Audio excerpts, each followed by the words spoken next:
What is another Trump red line?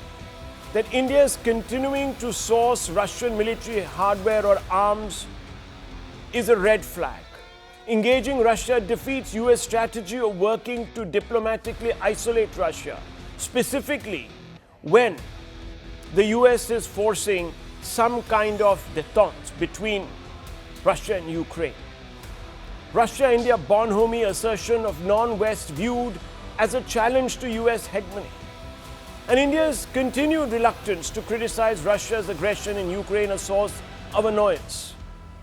For decades, Western capitals have viewed Eastern nations not as equal partners, but as resources to be tapped, shaped, or co-opted. Japan's post-war recovery was micromanaged by Washington. China's entry into the global trading system was encouraged only as long as it served Western supply chains and cost structures.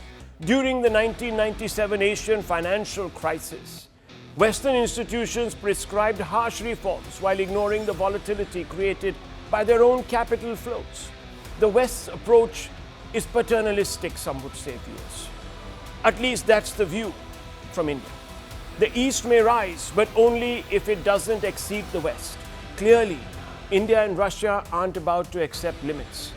One is a rising power, the other an established one, yet both have watched their strategic priorities dismissed or downgraded in Western conversations.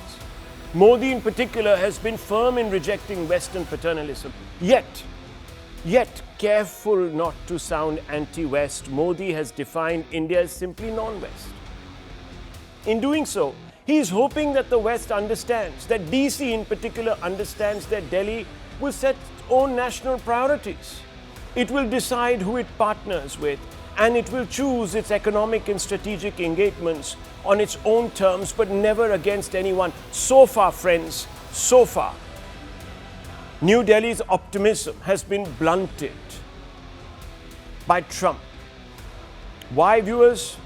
Because Trump thinks he can bully New Delhi and Modi and a billion Indians into a corner. He's forgotten, viewers, that India is the pivot to the Indo-Pacific. Nothing can happen.